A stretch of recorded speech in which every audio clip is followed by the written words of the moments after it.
నమస్తే, welcome back to our channel. Venkatesh గారికి సంబంధించి లైనప్స్ అయితే ఒకసారి చూద్దాం. మొత్తం 5 ఫిలిమ్స్ అయితే అప్డేట్స్ వచ్చేసాయి అనమాట. అందులో ఫస్ట్ వెంకీ 76 త్రివిక్రమ్ గారితో ఉండబోతోంది. నువ్వు నాకు నచ్చావుకి కో రైటర్గా పనిచేసినటువంటి త్రివిక్రమ్ గారు ఇప్పుడు డైరెక్ట్ వెంకటేష్ గారితో ఫిలిం అయితే చేయబోతున్నారు. ఈ ఫిలిం ఎలా ఉండబోతోంది, ఎంతవరకు బడ్జెట్ ఉండొచ్చు అంటే నాకు తెలిసి 50 to 60 CR వరకు బడ్జెట్ పెట్టే అవకాశం ఉంది. ఇది సింపుల్ అండ్ అంటే కొంచెం ఎక్కువ స్ట్రెయిన్ తీసేసుకొని commercial film, most awaited film అట్లా కాకుండా తేల్చేద్దాం, సింపుల్గా అట్లా ఎఫెక్టివ్గా క్రియేట్ చేద్దాం అన్నట్టుగా చేస్తున్నారు సినిమా. అండ్ గాడ్ ఆఫ్ వార్కి ఇంకా టైం పడుతుంది. త్రివిక్రమ్ దాని మీద బాగా స్టడీ చేస్తున్నాడు. ఆ గాడ్ ఆఫ్ వార్ మీద కొంచెం బాగా ఫోకస్ పెట్టారు. అండ్ అది ఎక్కువ టైం స్పాన్ ఎక్కువ కాబట్టి దాని యొక్క ఇది ఎక్కువ కాబట్టి కొంచెం ఈలోపు ఒక ఫిలిం అంటూ ఉండాలి కాబట్టి కొంచెం వెంకటేష్ గారు కూడా ఖాళీగా ఉన్నారు కాబట్టి ఆయనతో కొంచెం చేసుకుని బెటర్ సెట్ చేస్తే బాగుంటుందని ప్రాజెక్ట్ సెట్ చేశారు. తెరకెక్కుతోంది. బేస్గా ఖచ్చితంగా బాగుంటుంది. ఎందుకంటే త్రివిక్రమ్ గారి కామెడీ టైమింగ్, మనం నువ్వు నాకు నచ్చే ఆయన రాసిన డైలాగ్స్ ఇవన్నీ. అండ్ నాకు తెలిసి ఆ సినిమా బాగానే ఉండబోద్ది అనుకుంటున్నాను. And next film Anil Ravipudi మరియు చిరంజీవి గారి సినిమా అయితే ప్రజెంట్ షూటింగ్ జరుపుకుంటుంది. ఆ చిత్రంలో ఒక క్యామియో రోల్లో వెంకటేష్ గారు కనిపించబోతున్నట్టుగా చెప్తున్నారు. ఆల్మోస్ట్ కన్ఫర్మ్ అయిపోయింది అది. అండ్ పెద్ద స్టార్స్ నిజంగా ఇలా స్క్రీన్ షేర్ చేసుకుంటే హెల్దీగా ఉంటుంది సినిమా అనేది నా అభిప్రాయం. ఎందుకంటే లైక్ మీరు అవునన్నా కాదన్నా ఇప్పుడు మన పెద్ద స్టార్స్ ఎవరైతే ఉన్నారో, చిరంజీవి గారు అవనివ్వండి, బాలకృష్ణ గారు, నాగార్జున గారు, వెంకటేష్ గారు, వీళ్ళ మార్కెట్స్ అనుకున్నంత స్థాయిలో అయితే లేవు. అదేంటి మన సంక్రాంతికి వస్తున్న 300 కోట్లు కలెక్ట్ చేసినట్టు ఇది సంక్రాంతికి రిలీజ్ అయిన Anil Ravipudi film with combination of F3 or F4 ఆ టైప్లో తీసుకున్నారు అందరూ. ఆ ఫ్రాంచైజీ కాన్సెప్ట్లో తీసుకున్నారు దీన్ని. అండ్ ఇంకొకటి ఏంటంటే లైక్ ఆ సినిమా చాలా బాగా తీశారు, చాలా బాగుంది. బ్లాక్ బస్టర్ ఫిలిం కాబట్టి ఆబ్వియస్గా కలెక్ట్ చేసింది. అంతకు మించి వెంకటేష్ గారికి కానీ అనిల్ రావిపూడి కానీ అంత ఇది లేదు. నాకు లెక్కల ప్రకారం అయితే వెంకటేష్ గారికి మినిమం 40 to 50 CR వరకే ఆయన యొక్క స్టామినా, ఆయన మూవీస్ కలెక్ట్ చేసేది. అండ్ అనిల్ రావిపూడి అంటారు, అతను కూడా అంతే ఆబ్వియస్గా 50 CR డైరెక్టర్ అనమాట. సో వీళ్ళిద్దరు కాంబినేషన్లో వచ్చిన ఆ ఫిలిం బాగా తెరకెక్కింది. ఓకే, ఇప్పుడు చిరంజీవి గారికి కూడా ఆల్మోస్ట్ అంతే, 40 నుంచి 50 కోట్లు మాత్రమే. అనిల్ రావిపూడికి సేమ్.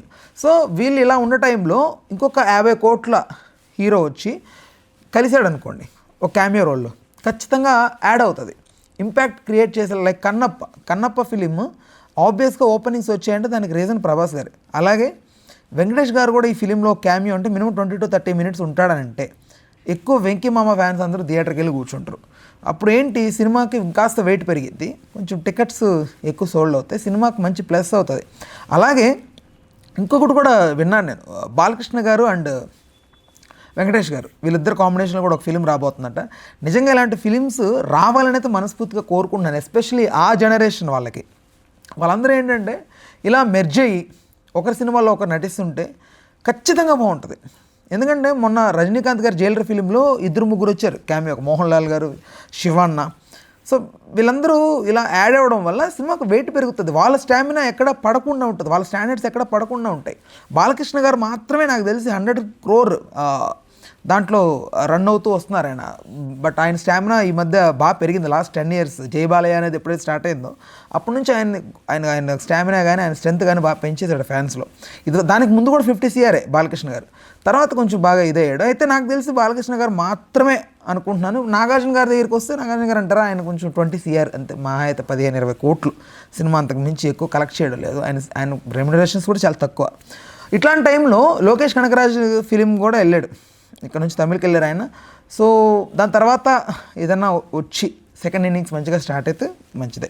సో ఇప్పుడు మళ్ళీ కమింగ్ బ్యాక్ టు వెంకటేష్ గారు. సో ఈయన బాలకృష్ణ గారి ఫిలిం అప్కమింగ్ ఫిలింలో కూడా క్యామియోగా నటించబోతున్నారంట. అది ఇంకా చాలా పెద్ద ప్లస్ అవుతుంది. సో దాని తర్వాత అనిల్ రావిపూడితో సంక్రాంతికి వస్తున్న Part 3 ఉంది, ఎలాగో మొన్న రిలీజ్ అయింది. దానికి Part 3 అంటే ఇది రేపు సంక్రాంతికి చిరంజీవి గారి ఫిలిం రిలీజ్ అవబోతుంది. 26-27కి నాకు తెలిసి అనిల్ రావిపూడి మరియు వెంకటేష్ గారి కాంబినేషన్లో సంక్రాంతికి వస్తున్నాం Part 3 అయితే రిలీజ్ అవుతుందని అయితే అనుకుంటున్నాను. అది కూడా బ్లాక్ బస్టర్ ఫిలిం అయ్యే అవకాశమే ఉంది. ఇంకొకటి దృశ్యం 3 ఉంది. దృశ్యం 3కి సంబంధించి మనం ఏం మాట్లాడుకోవాలి, ఇంకా దృశ్యం 1 అవ్వనివ్వండి. 1 నాకు బాగా నచ్చింది, అండ్ 2 పెద్ద ఏం ఇంపాక్ట్ క్రియేట్ చేయలేదు ఎస్పెషల్ నా పరంగా. అండ్ 3 మీద కూడా నాకు పెద్ద హోప్స్ లేవు. కాకపోతే ఏంటంటే ఒక ఇంటెన్షనల్ డ్రామా, కొంచెం సస్పెన్స్, ట్విస్ట్లు ఇవన్నీ ఉంటాయి కాబట్టి అంతే తప్ప పెద్ద గేమ్ నాకు దృశ్యం పరంగా ఎక్స్పెక్టేషన్స్. ఓవరాల్గా అయితే వెంకీ మామ లైనప్లో మాత్రం ఒక 5 ఫిలిమ్స్ అయితే ఉన్నాయి విత్ క్యామియోస్ అన్నీ కలిపి. సో నా పరంగా నేనైతే ఈగర్గా వెయిట్ చేస్తుంది మాత్రం బాలకృష్ణ గారు మరి వెంకటేష్ గారి ఫిల్మ్ క్యామియో, చిరంజీవి గారి ఫిల్మ్లో వెంకటేష్ గారి క్యామియో. సో దీన్ని మాత్రం నాకు ఈగర్గా వెయిట్ చేస్తున్నాను. సో మీరు ఈ ఫిల్మ్ 4-5 ఫిల్మ్స్లో ఏది మీకు మోస్ట్ అవైటెడ్గా అనిపిస్తుందో ఖచ్చితంగా కామెంట్ సెక్షన్లో రాయండి. Stay tuned to our channel. Thank you.